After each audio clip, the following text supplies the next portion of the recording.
नमस्कार दोस्तों, आज बात करने वाला हूं अपडेटेड रिटर्न के बारे में।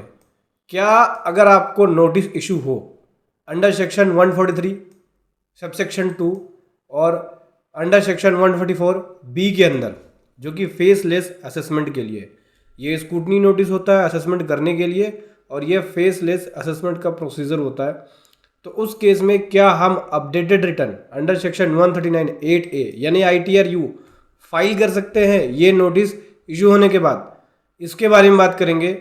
मार्केट में बहुत ही गलत और मिसगाइड करने वाली इन्फॉर्मेशन है कि हम अपडेटेड रिटर्न फाइल कर सकते हैं या नहीं कर सकते हैं। आज के इस वीडियो के अंदर आपको क्लियर हो जाएगा कि क्या हम अपडेटेड रिटर्न नोटिस अगर हमें इशू हो जाए 143 सबसेक्शन 2 और सेक्शन 144 बी के अंदर फाइल कर सकते हैं या नहीं, डिटेल में बताऊंगा।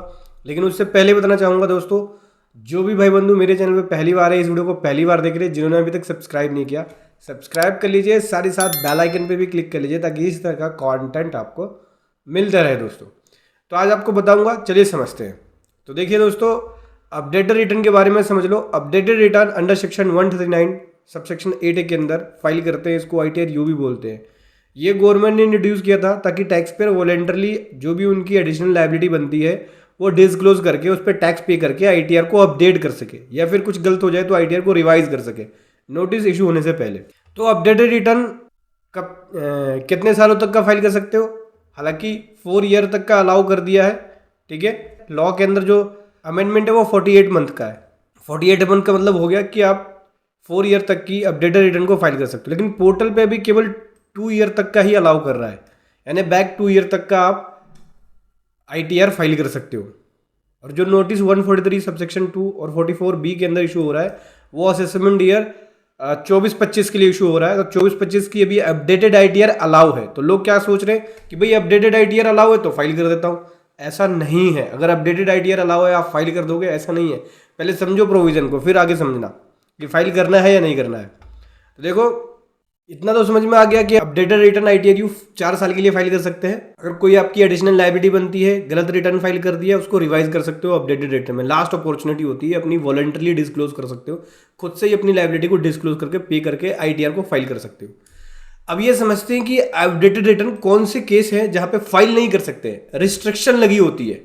तो समझना, देखो, अपडेटेड रिटर्न अलाउ नहीं होता अगर आपके पास लॉस है तो फाइल नहीं कर सकते, अपनी टैक्स की लायबिलिटी को रिड्यूस नहीं कर सकते अपडेटेड रिटर्न में, और इंक्रीज नहीं कर सकते रिफंड। अगर ये तीनों में से कोई भी काम करते हो, आपने ITR-U फाइल कर दिया, फाइल तो हो जाएगी लेकिन वो हो जाएगी इनवैलिड, यानी उस ITR की कोई भी वैलिडेशन नहीं रह जाएगी, इनवैलिड हो जाएगी। आपके पास मेल आएगा इनवैलिड का कि आपकी ITR-U इनवैलिड हो गई है, ठीक है।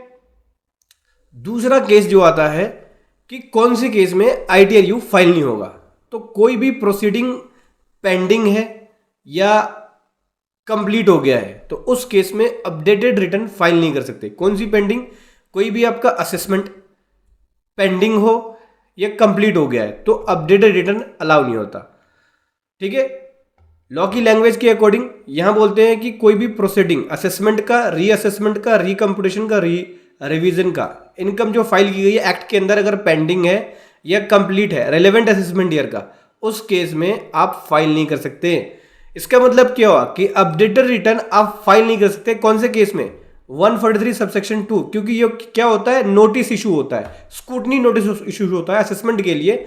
और 144 बी में फेसलेस असेसमेंट का प्रोसीजर है। बोलते कि भाई फेसलेस असेसमेंट होगा, इलेक्ट्रॉनिकली असेसमेंट होगा, जहां पे आपको ऑफिसर से बिना मिले, विदाउट फिजिकल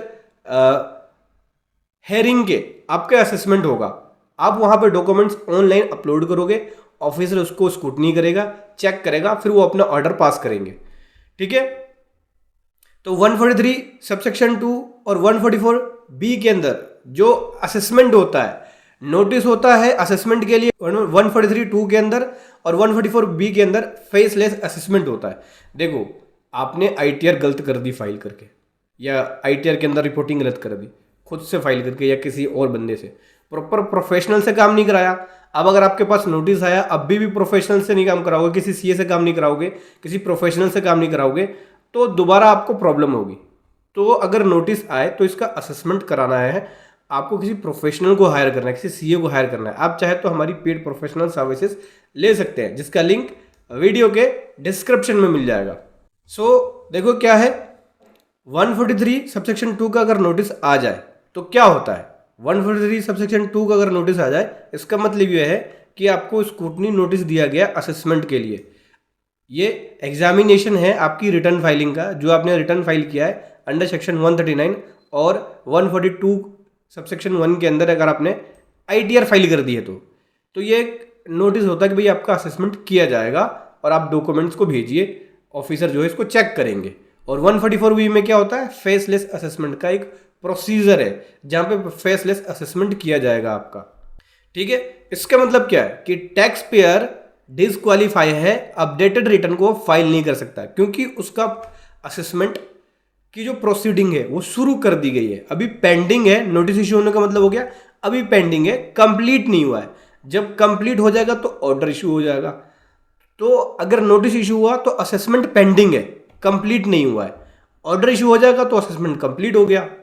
ठीक है, अभी इस 143 सबसेक्शन 2 के अंदर जो नोटिस आ रहे हैं ना, लोग बहुत ज़्यादा कंफ्यूज है। और ये नोटिस सभी को आ रहा है जिन्होंने फेक डिडक्शन ले लिया, एक्स्ट्रा रिफंड ले लिया, या जिन्होंने ऑडिट नहीं कराया बुक्स ऑफ अकाउंट्स के अंदर। ट्रांजेक्शन जो है वो करोड़ों में है, कैश की ट्रांजेक्शन्स, उन्होंने proper books of account maintain नहीं किया, ऑडिट नहीं कराया। तो ऐसे पर्सन को नोटिस खूब आ रहा है, दबा के आ रहा है। मेरे पास तो बहुत सारे केस आए हैं।